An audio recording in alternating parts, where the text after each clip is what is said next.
Now, for analysis on all of this, we can speak to William Lawrence, a professor of political science and international affairs at the American University and a former senior diplomat. He's joining us from Uzbekistan's capital, Tashkent. Professor, as always, thanks so much for speaking to us. So we've heard over the last few days the Trump administration being highly critical of this leaked intelligence. And it came out a day after those strikes on Iran, very preliminary, very early on. But Trump has also severely criticized the media for reporting on this. Do you believe any of that criticism is warranted? No, I really don't. I mean, it's up to the media to get the information that they can. And as the best intelligence experts say, we won't know for months the extent of the damage to the Iranian nuclear program. So this is a battle over narratives. It's a battle over spin. And it is true that the Trump administration can be unhappy about the leak that occurred from a classified system in Congress called CapNet, and that some congressperson put that information out.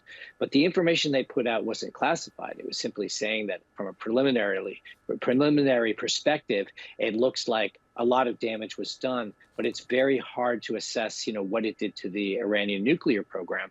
And that raises a whole host of other questions, including that you can build a building, and there's lots of nuclear scientists that can do things in that building. So in that sense, the nuclear program of Iran not only hasn't been stopped, but it can't be stopped from that perspective. And that's something that's really rubbing the Trump administration the wrong way, because they wanted a quick win and a narrative of dominance over Iran, and then a forced peace, a sort of capitulation. And anything that goes against that coming from the media really, really rubs them the wrong way, because in addition to this war on Iran, there's a kind of war on media in the United States.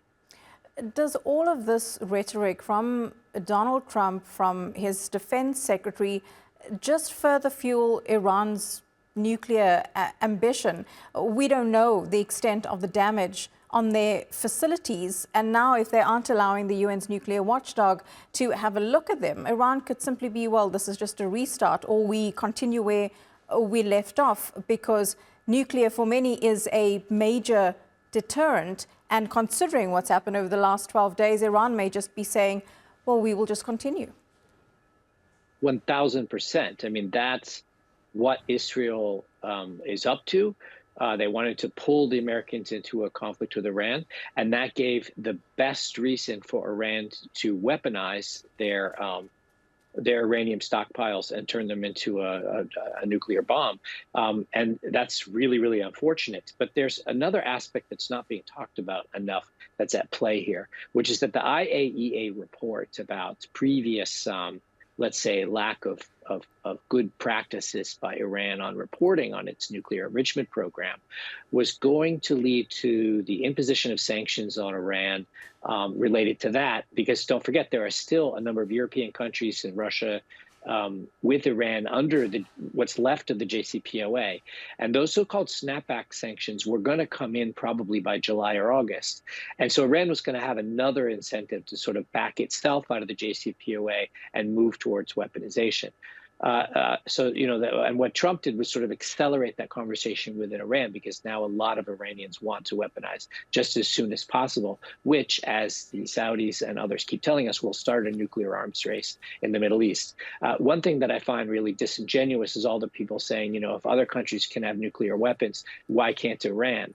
And that's just against the whole idea of nuclear non-proliferation, because it's about what the number is now, 15 countries or so that have nuclear weapons. If 193 countries have nuclear weapons, we're doomed, and so those with nuclear stockpiles should be reducing them, and those that don't have the weapons shouldn't get them. That does not justify the U.S. bombing Iran, but it does justify that, those involved in this debate have to take seriously the risk of nuclear weapons, which can, when used, be extremely devastating.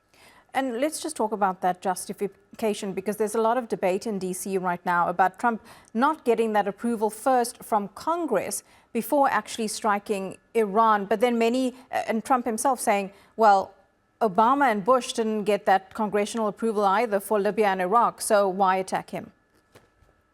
So this has been a problem going on since World War II, that Congress has the power to declare war and never grabs that power. And so what has been happening is since Instead, for the last 80 years or so, is presidents do things and then Congress either retroactively criticize it or retroactively give them the war powers. And then there's these standing war powers, the AUMA, which have been sort of in effect for about 20 years now, that you can go after anyone you call a terrorist, basically.